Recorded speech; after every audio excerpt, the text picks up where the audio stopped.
যা করা লাগে সেটা আমরা করব, আমরা ঠেকাবো, আমরা কি করতে হবে এটা আমরা ভালো বুঝি। তার দলবল নিয়ে একটা গলি দিয়ে ঢুকে এসে ছাত্র জনতার উপর একেবারে ওই যে বড় সমাবেশ ছিল, সমাবেশের মধ্যে গুলি করেছিল। তো পরবর্তীতে আমরা গুলি করার পরে এখানে কিন্তু দুজন মারাও যায় স্পটে। 24-এর ছাত্র জনতার এই যে আন্দোলন সেটাতে নিয়ে যাচ্ছে আপনাকে একটু যদি স্মৃতিচারণ করতেন আপনি। ধন্যবাদ।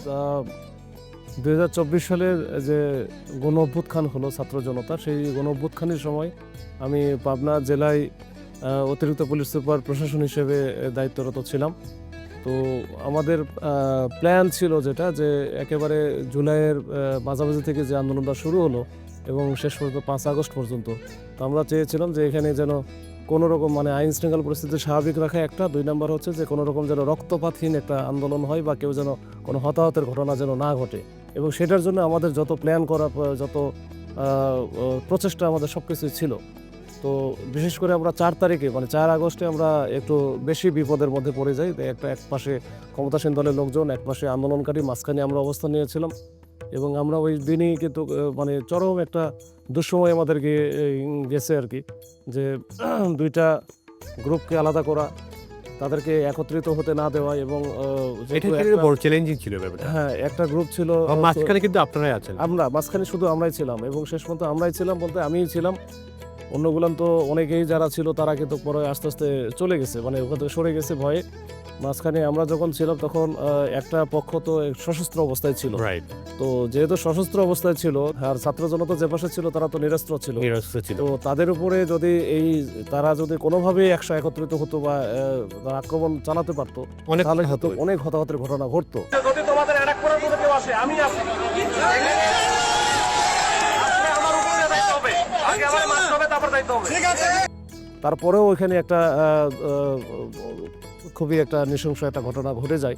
এর মধ্যে ওই যে একজন খুবই খারাপ প্রকৃতির একজন লোক, সে কিন্তু তার দলবল নিয়ে একটা গলি দিয়ে ঢুকে এসে ছাত্র জনতার উপর একেবারে ওই যে বড় সমাবেশ ছিল, সমাবেশের মধ্যে গুলি করেছিল। তো পরবর্তীতে আমরা গুলি করার পরে এখানে কিন্তু দুজন মারাও যায় স্পটে।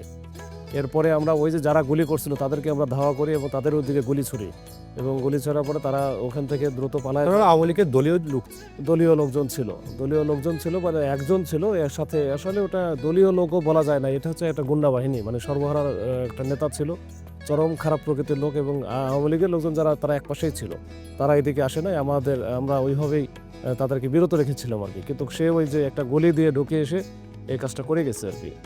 তো তখন তাৎক্ষণিকভাবে আমরা কিন্তু গুলি করি এবং সামনে গিয়ে তাকে নিবৃত করা হয়। আমাদের ওই দিনে প্রায় 65 রাউন্ড গুলি করা হয়, কোনোটাই কিন্তু ছাত্র বা জনতার দিকে আমরা কোনো গুলি একটা রাউন্ডও গুলি করি নাই, সবই করা হয়েছে ওই যে যারা দুষ্কৃতিকারী ছিল তাদের দিকে। তখনকার কিন্তু পুলিশ নিয়ে কিন্তু অনেক সমালোচনা ছিল, সেই জায়গা থেকে আপনি কোন দৃষ্টিকোণ থেকে ছাত্রদের নিরাপত্তা দেওয়া বা ছাত্রদের উপর গুলি না করা বা তাদের উপর তারা যেন কোনো কষ্ট না পায়, এক কথায় তাদেরকে নিরাপত্তা দেওয়ার জন্য আপনার এত চিন্তা কেমনে চলে আসলো? কিন্তু সেই সময় কিন্তু এই আপনাদের পুলিশ প্রশাসনের কিন্তু সমালোচনাও ছিল বেশ।